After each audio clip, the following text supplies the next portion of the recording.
A common sense rule change about the esports scene from Valve. I mean, no, it's not April Fool's, so I guess this is real. Fuck. Hello, welcome to another video. So, Valve have made a change to their esports rulebook, as it were, even though we don't get to see an official rulebook, we just get handed down messages from above. So what has changed?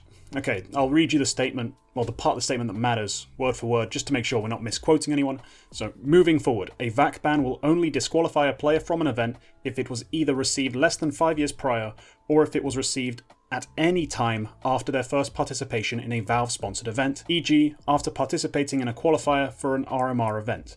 Note that VAC bans stay in place with all of their other effects. The only change is how they influence your eligibility to play in Valve-sponsored events. So that little bit at the end about staying in place with all their other effects just relates to, like, you know, the account being locked out with the skins and all that crap. It's a whole different kettle of fish. We'll get to that another time, I think.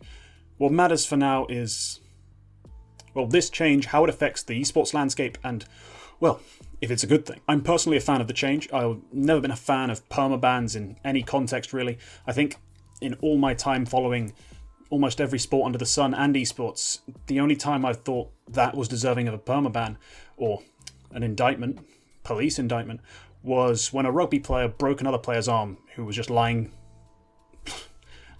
prone on the ground, and he just broke his arm. And yeah, but that piece of shit didn't get permaban, so the fact that esports hands them out like candy, well, Valve does, kind of think there's a bit of a disconnect between how esports orgs or esports game developers handle their rulings compared to real sports. And it's a disconnect that I think we need to change. We really need to update ourselves, modernize ourselves. ESIC is the first step along the way, but the fact that we have no official rulebook from the developers themselves, the gods of our scene, the ones who just willy-nilly make decisions and have no choice but to follow, the fact we have no rulebook from them is the issue. Going from VAC bans being permanent and all demolishing to a 5-year ban sometimes is better, in my opinion. I still don't like this idea that someone can be permabanned if the VAC ban happens after they've, you know, participated in a Valve-sponsored event, as I'm just against the idea of permanently banning people. Even if it is for cheating, I don't think it should be a permanent ban. So from that side of things, I'm not fully happy with the change. I also think that immediately we should have a stipulation. Well, this is the sort of thing an official rulebook with proper clauses and sub-clauses would hopefully adjust, is minors are being subjected to the same rules as, well, adults, which is, of course, absurd. We do this in no other part of life, and we're doing it here because, again, Valve don't make rulebooks, they just make rulings. Think of this scenario. A 16-year-old plays in an open qualifier, which, according to this, participating in a qualifier for an RMR event, an open qualifier is considered Valve-sponsored. So the shit I play in for Bants with 4 friends, that's considered Valve-sponsored. A 17-year-old plays in that, later receives a VAC ban. You can't even know if they cheated in that event. Just we know they then later get a VAC ban. That player is banned for life.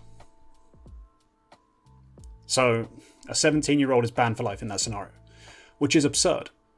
This should never be the case. What Valve needs to do, instead of handing out these semi-random, unexpected little changes and updates and here you go, they're unbanned now, we need an actual esports committee, something that would be connected to ESIC, hopefully, as they've done a decent amount of good work, something that would actually give us a coherent, sensible set of rules, regulations, and laws that actually have some bearing on reality rather than just the whim of whichever developer got pissed off this week. Some people may think I'm a little generous, a little lenient with my no permabans policy, but to have a zero-strike system that completely ends people's careers is stupid. It's just stupid. So why are we doing it?